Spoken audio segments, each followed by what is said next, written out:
يا دارم يا دارم يا دارم يا دارم شيل الله شيل الله شيل الله شيل الله. Assalamualaikum warahmatullahi wabarakatuh. Alhamdulillahirabbil alamin wa bihi nasta'inu ala umurid dunya waddin. Wassalatu wassalamu ala asyrafil anbiya'i wal mursalin sayyidina wa maulana Muhammad wa ala alihi wa sahbihi ajmain, amma ba'du. Di sini saya akan membahas sedikit tentang apa itu nikmat. Teman-teman sekalian, sebagaimana yang kita ketahui, nikmat merupakan pemberian, nikmat merupakan anugerah yang diberikan oleh Allah Subhanahu wa taala kepada kita umatnya manusia. Dan kita diwajibkan, kita dianjurkan untuk dapat mensyukuri nikmat yang telah diberikan tersebut. Ada beberapa cara dalam mensyukuri nikmat yang telah diberikan, yaitu dengan kita mengingat atau dengan kita berterima kasih kepada Allah akan nikmat yang telah diberikan, atau dengan menyebut nikmat itu sendiri. Teman-teman, dalam kehidupan terdapat dua kenikmatan yang dapat memperdaya manusia. Sebagaimana ulama besar Imam Al-Bukhari berkata dalam atau menuliskan di dalam kitabnya As-Shahih dari Abdullah ibnu Abbas, yang isinya di mana Nabi Muhammad SAW bersabda, yang artinya ada dua kenikmatan yang banyak manusia tertipu, yaitu nikmat sehat dan waktu senggang. Hadis riwayat Bukhari nomor 6412 dari Ibnu Abbas. Nikmat sehat dan waktu senggang. Mengapa dua kenikmatan tersebut dapat dikatakan dapat memperdaya manusia? Yang pertama, nikmat sehat. Seringkali kita manusia suka lupa. Dalam keadaan sehat, kita sering lupa untuk mensyukuri, atau kita sering lupa untuk berterima kasih kepada Allah Subhanahu wa taala karena kita diberikan fisik, mental, jiwa yang sehat. Kebanyakan dari kita merasa kesehatan yang diberikan itu ialah hal yang wajar, hal yang normal, hal yang memang pantas kita terima sebagai manusia. Padahal tidak.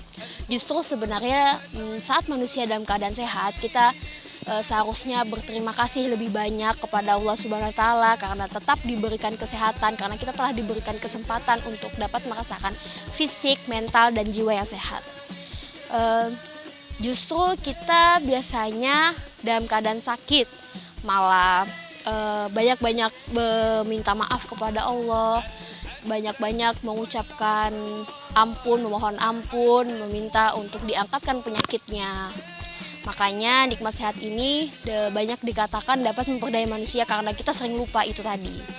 Dan yang kedua, nikmat waktu senggang. Mengapa nikmat waktu senggang dapat dikatakan nikmat yang dapat memperdaya manusia? Karena kebanyakan dari kita dalam keadaan waktu senggang itu sibuk akan dunia, lupa untuk mengisi kegiatan dengan kegiatan ibadah, lupa untuk beribadah, mengucapkan terima kasih kepada Allah.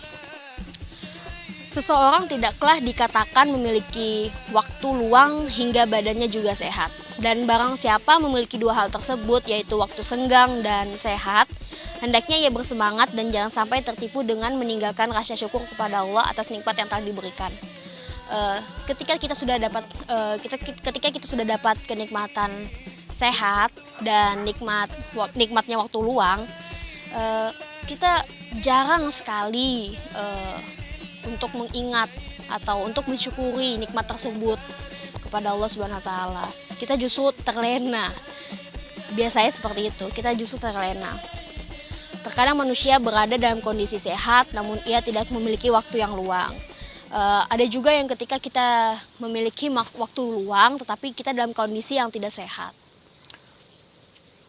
Apabila terkumpul manusia pada waktu luang dan nikmat sehat, sungguh akan datang rasa malas dalam melakukan amalan ketaatan. Jadi itu tadi, ketika kita dapat kenikmatan nikmat sehat dan kenikmatan waktu luang, kita sering terlupa untuk mensyukuri nikmat tersebut kepada Allah Subhanahu wa taala.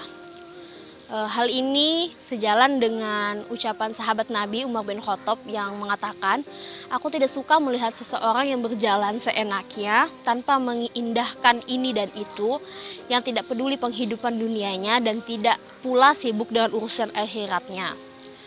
Serta sahabat Nabi lainnya yaitu Ibnu Mas'ud mengatakan, "Aku sangat membenci orang yang menganggur, yaitu tidak punya amalan untuk penghidupan dunianya ataupun akhiratnya." Maksud dari dua perkataan sahabat ini ialah sungguh tidak disukai manusia yang sibuk akan dunianya atau bahkan dia tidak mempedulikan urusan dunia dan tidak mempedulikan juga urusan akhiratnya kelak.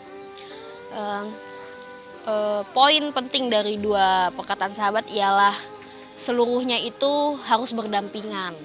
Ketika kita mengejar urusan dunia, kita juga dianjurkan untuk mengejar pula urusan akhirat.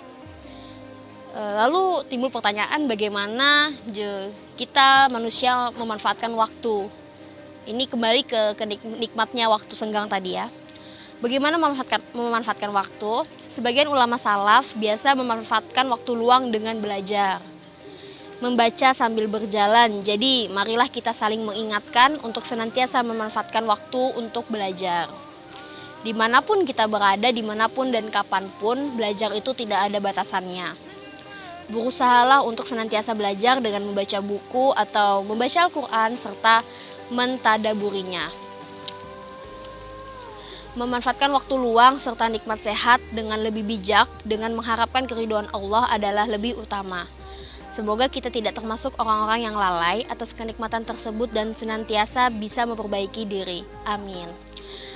Jadi poin penting dari apa yang saya bahas, apa yang sedikit tadi saya bahas yaitu ialah tidak lupa kita sebagai manusia ketika kita dalam keadaan sakit atau bahkan ketika kita dalam keadaan sehat, ketika kita sibuk akan dunia, sibuk akan mencari penghidupan dunia, atau kita dalam keadaan waktu yang luang, tidak henti-hentinya kita untuk dapat mensyukuri nikmat apapun itu yang telah diberikan oleh Allah Subhanahu wa taala. Tidak henti-hentinya kita untuk beribadah, mengucapkan terima kasih yang banyak, karena nikmat sehat itu sekedar kita bernafas, kita diberikan waktu bernafas atau kita diberikan kesempatan untuk bisa mengkedipkan mata, itu sudah sungguh kenikmatan yang luar biasa yang telah diberikan Allah Subhanahu wa taala. Teman-teman sekalian, pesannya ya itu tadi, jangan lupa bersyukur kepada Allah sebanyak-banyaknya, mohon ampun, mungkin kita lalai, kita sering lupa, bahkan saya sendiri juga sering lupa dalam keadaan sehat seperti ini, karena kita memang menganggap ini hal yang wajar. Sekian dari saya, kurang lebihnya mohon maaf apabila terdapat kata-kata yang salah atau kata-kata yang kurang dapat dipahami. Wabillahi taufiq wal hidayah, waridho wal inayah. Assalamualaikum warahmatullahi wabarakatuh.